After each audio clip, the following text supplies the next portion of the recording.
Hello friends, welcome to the SNEA e-medical classes. Today we will discuss regarding psychological and sexual abuse on elder people.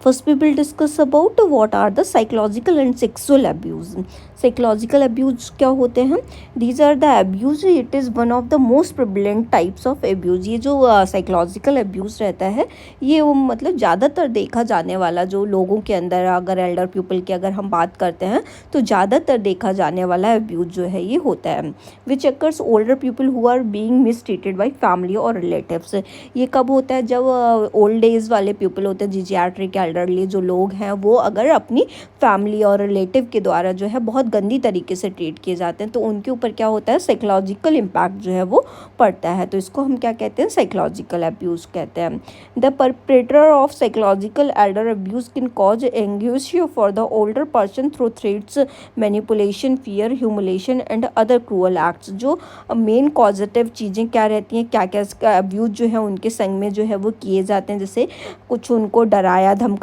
अगर उनके पास में property वगैरह है, ठीक है, अगर उनके पास फाइनेंस वगैरह है, ठीक है, तो उनसे वो लेने के लिए उनको डराते हैं धमकाते हैं, तरह तरह का मैनिपुलेशन जो है वो करते हैं, उनको मैनिपुलेट करने की कोशिश करते हैं, अगर आप हमें ये करेंगे तो हम आपको ये ऐसा कर देंगे, ठीक है। तो ऐसे तरह तरह की बातें जो है वो बनाते हैं और उनसे जो भी उनके पास होता है उनसे लेने की कोशिश करते हैं और उनको फियर जो है वो क्रिएट करते हैं उनके अंदर कि अगर आपने हमें ये नहीं दिया तो हम आपके संग में ये कर देंगे। तो ये सारे जो चीज़ें जो होती हैं ये किस में जाती हैं? पूरा साइकोलॉजिकल अब्यूज़ में जाती हैं। और उनको ह्यूमिलेट भी किया जाता है कि अगर ह्यूमिलेशन ऐसे कि जैसे कि उनको बहुत ज़्यादा इतना ज़्यादा प्रताड़ित किया जाता है सोसाइटी में, उनको मार पीट भी सकते हैं, ठीक है। तो बहुत सारे क्रूअल एक्ट्स जो होते हैं सोसाइटी के अंदर रहते हैं, तो ये क्या रहते हैं? इनको हम साइकोलॉजिकल इम्पैक्ट जो है वो पर्सन के ऊपर डालते हैं, तो उनको हम साइकोलॉजिकल अब्यूज़ बोलते हैं। नेक्स्ट इनके साइन सिम्टम्स जो होते हैं साइकोलॉजिकल अब्यूज़ और सेक्सुअल अब्यूज़, अगर किसी भी पर्सन के ऊपर कोई एल्डरली अब्यूज़ वगैरह हो रहा है तो कुछ सिम्टम्स जो हैं वो देखने के लिए हमें मिल सकते हैं। अगर हमें पता करना है कि एल्डर पीपल जो है वो सफ़र कर रहे हैं इस चीज़ से, तो ये कैसे करके हम पता कर सकेंगे? The typical science and the indicators of sexual abuse against the elderly can be either behavioural और फिजिकल। हमें अगर पता करना हो तो ये हम बिहेवियर के उनका चेंज जो है वो देखने के लिए मिल सकता है, फिजिकली जो है वो चेंज देखने के लिए मिल सकते हैं। तो क्या क्या चीज़ें जो है वो उनके अंदर दिख सकती है हमें जिससे कि हम पता कर सकते हैं। तो फर्स्ट वन है सस्टेनिंग ए पैल्विक इंजरी। किसी ने अगर उनके ऊपर मारा पीटा हो तो उनको जो है वो कॉमनली कहाँ पे, क्योंकि मोर प्रोन एरिया क्या होता है, पैल्विक इंजरी जो है वो उनमें कॉमन देखने के लिए मिल सकती है। हैविंग प्रॉब्लम वॉकिंग और सिटिंग, उनको प्रॉब्लम हो सकती है, वॉक नहीं कर पा रहे हैं सही तरीके से, बैठ नहीं पा रहे हैं सही तरीके से, तो कोई जब बहुत ज़्यादा मारपीट करता है तो ऐसा जो है वो सिम्टम्स देखने के लिए मिल सकता है। Developing a sexually transmitted disease और एसटीडी, अगर पर्सन को, अगर एल्डर पीपल है उनके संग में सेक्सुअल अब्यूज़ अगर हुआ है, किसी ने शारीरिक तरीके से जो है उनके अंदर कुछ करने की कोशिश की है, तो उनमें सेक्सुअल ट्रांसमिटेड डिजीज़ जो होती हैं, एसटीडी जो होती हैं, वो कॉमनली देखने के लिए मिल सकती हैं। टॉर्न ब्लडी और स्टेन्ड अंडरवियर, उनका जो अंडरवियर वगैरह जो होता है, अगर किसी फीमेल वगैरह को परेशान करने की कोशिश की है, मेल को परेशान करने की कोशिश की है, तो उनके जो है अंडरवियर वगैरह में जो है वो ब्लड देखने के लिए मिल सकता है। ब्रूइस ऑफ द जेनाइटल और इनर थाई, ब्रूइस जो होते हैं एकदम से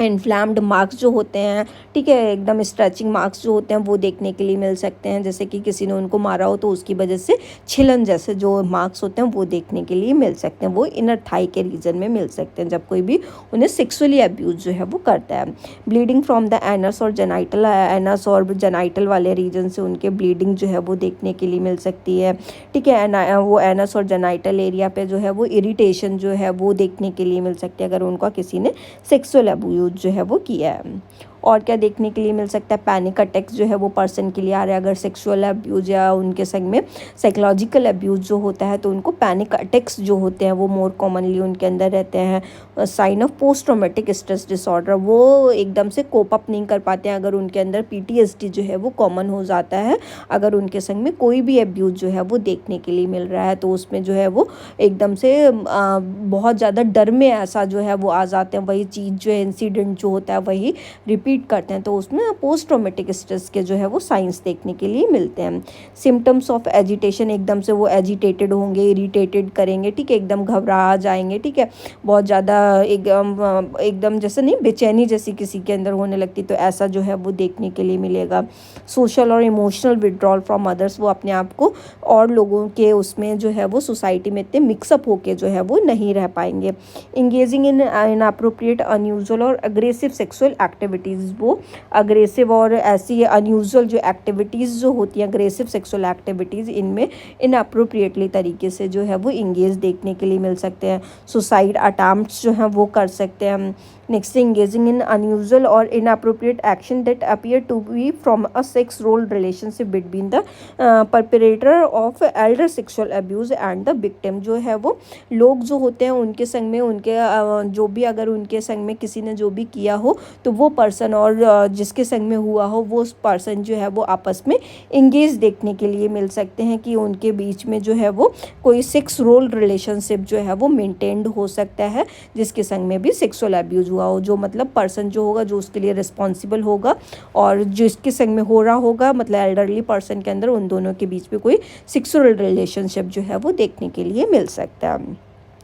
नेक्स्ट वन, हम इसको मैनेज कैसे कर सकते हैं अगर साइकोलॉजिकल या फिर सेक्सुअल अब्यूज़ अगर सोसाइटी के अंदर हो रहे हैं, एल्डरली पर्सनस पे देखने के लिए मिल सकते हैं, तो हम क्या, हमें कैसे करके हमें इनको मैनेज करना है। हम reach out from support from friends, family और एक काउंसलर, उनको किसी भी फ्रेंड से, फैमिली से या फिर काउंसलिंग थेरेपी के थ्रू जो है उनको रीच आउट करने की कोशिश करना है, उन्हें सपोर्ट सिस्टम जो है वो प्रोवाइड करना है ताकि हम उनकी प्रॉब्लम को जो है वो ओवरकम कर सकें। Report sexual abuse to the authorities if you feel comfortable, जो भी इसके लिए अथॉरिटी रिस्पॉन्सिबल्स होती हैं, ठीक है, जो भी अथॉरिटी या हायर अथॉरिटी है उनको लिए जो है उनको बताना है कि ऐसा ऐसा जो है वो सोसाइटी में देखने के लिए मिल रहा है, यहाँ देखने के लिए मिल रहा है। अगर एल्डर पर्सन जो है वो खुद इतना ज़्यादा अवेयर है तो उसको भी जो है वो रिपोर्ट करना है, अगर कोई और देख रहा है इस चीज़ को तो उसको जो है वो अथॉरिटी को रिपोर्ट करना है। कंसीडर थेरेपी और counselling to address the psychological impact, उनको थेरेपीज़ प्रोवाइड करनी है, काउंसलिंग प्रोवाइड करनी है ताकि उनके ऊपर जो भी साइकोलॉजिकल इम्पैक्ट पड़ा हुआ हो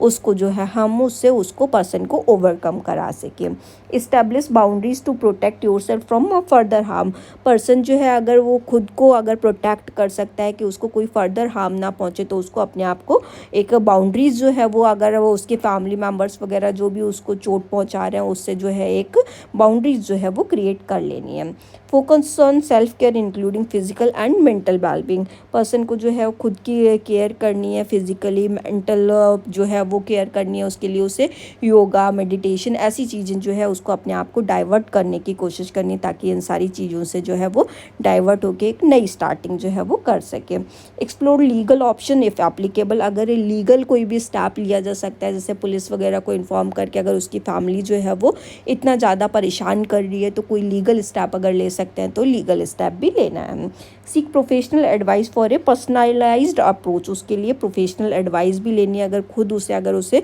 कुछ करना है, अगर उनके अगेंस्ट में कंप्लेन वगैरह करनी है या खुद को जो है उस चीज़ से जो है वो ओवरकम करना है तो उसको प्रोफेशनल हेल्प जो है वो ले सकता है ताकि प्रोफेशनल हेल्प से उसको इन सारी चीज़ों से पर्सनल जो है वो साइकोलॉजिकल या सेक्सुअल अब्यूज़ उनके ऊपर हो रहा है तो इन सारी प्रॉब्लम से जो है वो ओवरकम कर सके, इसलिए उसे प्रोफेशनल हेल्प के लिए जाना है। हमने देखा है कि एल्डर सेंटर्स वगैरह बने हुए होते हैं, ठीक है, तो वहाँ पे उनकी जो है वो कंप्लेन जो है वो करानी है, प्रोफेशनल हेल्प के लिए जाना है, वहाँ पे वो काउंसलिंग वगैरह जो है वो ले सकता है, थेरेपीज़ जो है वो ले सकता है ताकि इन सारी प्रॉब्लम से ओवरकम जो है वो किया जा सके।